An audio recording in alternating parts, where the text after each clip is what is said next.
T'aurais pu le garder juste dans tes mains. Comme ça. Bon, Moi? ça marche. Ouais, Ouais, ça Ouais.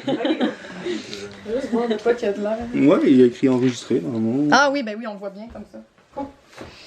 Ben, fait que il y a toutes sortes de rondes, de tours de table. Je sais pas comment on dit ça en français. Tour de table. Tour de table. Il y a toutes sortes de tours de table.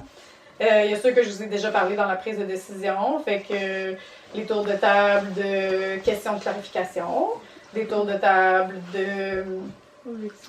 d'objection, des tours de table de réaction rapide. Ça, c'est sûr qu'on a déjà parlé. Mais il y en a aussi des tours de table de check-in.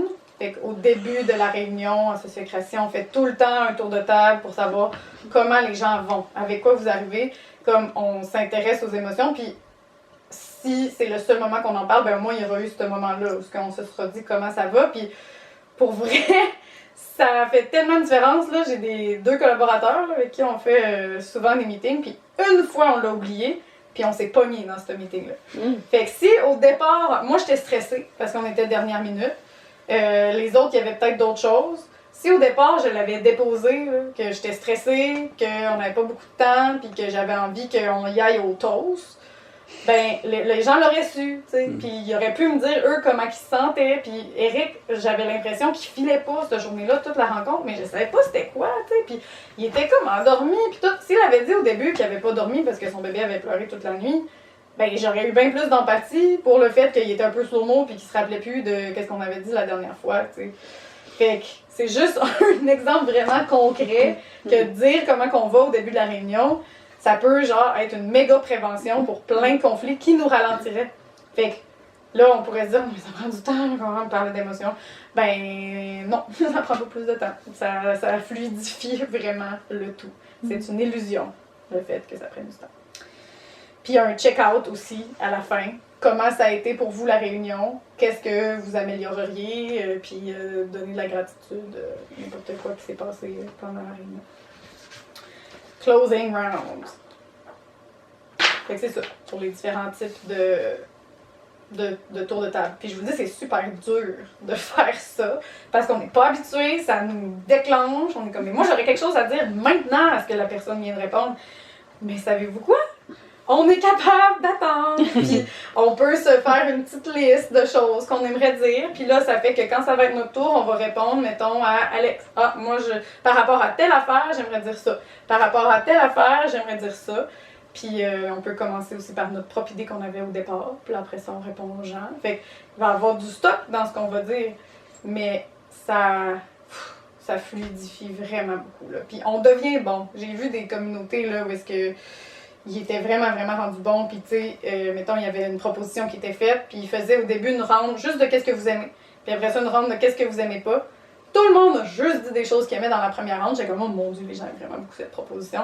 Là, après ça, le stock négatif a sorti, mais comme ils ont quand même été capables de donner des appréciations avant, ils s'en sont tenus à quelles questions qui étaient posées, puis ça nous amène l'efficience, là, tu sais, on avance de cette façon-là. Sinon, on se perd, puis là, on se met à parler de 6 sujets en même temps, puis comme, on n'arrive pas à avancer, puis au final, on se décourage, puis on est comme, on n'est rien capable d'accomplir ensemble. Fait que ça vaut la peine, comme juste de se structurer un petit peu comme ça.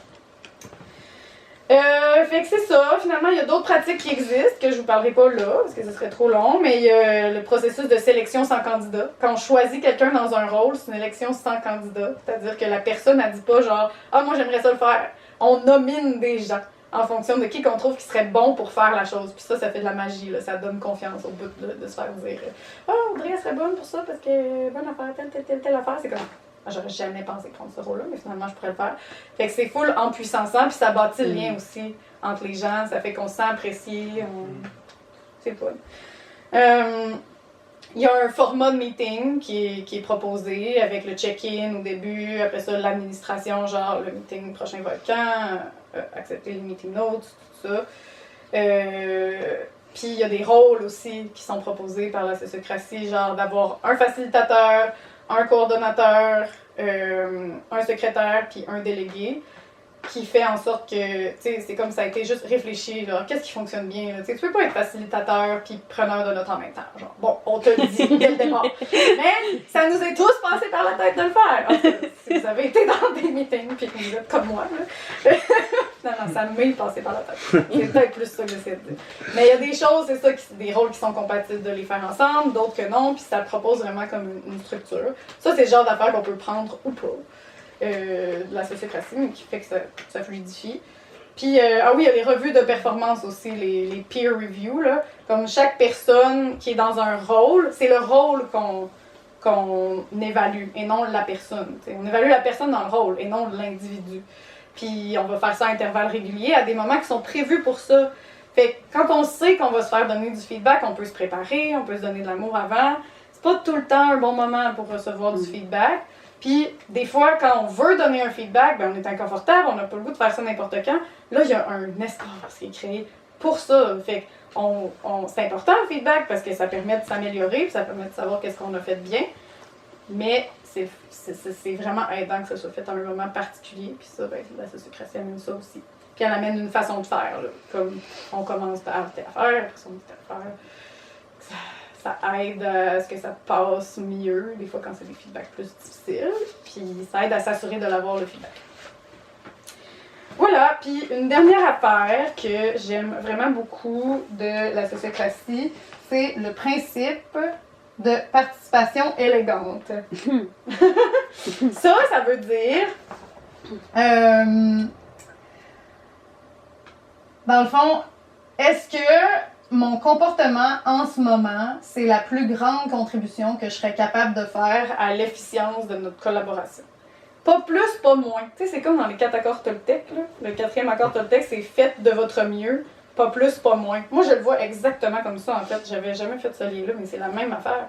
C'est comme, d'un côté, tu t'assures que tu es vraiment ton best self. Tu sais, est-ce que je suis en train de profiter des autres parce que là, tout le monde est donc bien efficace, puis moi, je peux m'asseoir sur mon derrière puis faire semblant que je fais quelque chose. Ah, ok, si je suis en train de faire ça, je suis pas dans ma participation élégante. Mais pas non plus genre, je suis malade, je suis fatiguée, je suis plus capable, mais je vais quand même aller au meeting parce que je pense qu'il faut que je sois là. Tu sais, ça, c'est comme plus. C'est pas plus, pas moins. Fait que, comme on est capable de vivre avec le fait que des fois, il y a des gens qui sont en retard parce qu'ils dégèlent leur tuyau, puis c'est quand même une participation élégante. Puis on est capable de vivre avec des gens qui étaient pas là au meeting, puis, mais qui sont, après ça, ils étaient malades, mais après ça, ben, ils vont lire les notes, puis ils vont quand même donner leur feedback sur les choses qu'ils avaient à faire, tu sais. Fait que ça amène une flexibilité, une acceptation de notre humanité, tu sais. On n'est pas parfait, on peut pas être des robots, mais aussi, tu sais, on fait de notre mieux, tu sais. Ok, j'aime ça.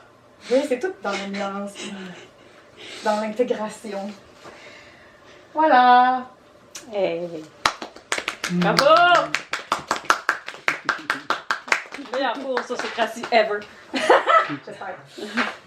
Qu'un jour, ça va être bien. T'as fait une participation élégante, pas plus, là.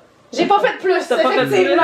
J'ai pas fait plus. J'aurais pu me coucher plus tard que minuit et demi hier soir pour être plus prête ce matin. Je l'ai pas fait. Mais c'est pour ça que je préparais quand je me suis couchée. On peut inclure. Moi, c'est plus. J'espère que vous avez aimé ça. Jérôme.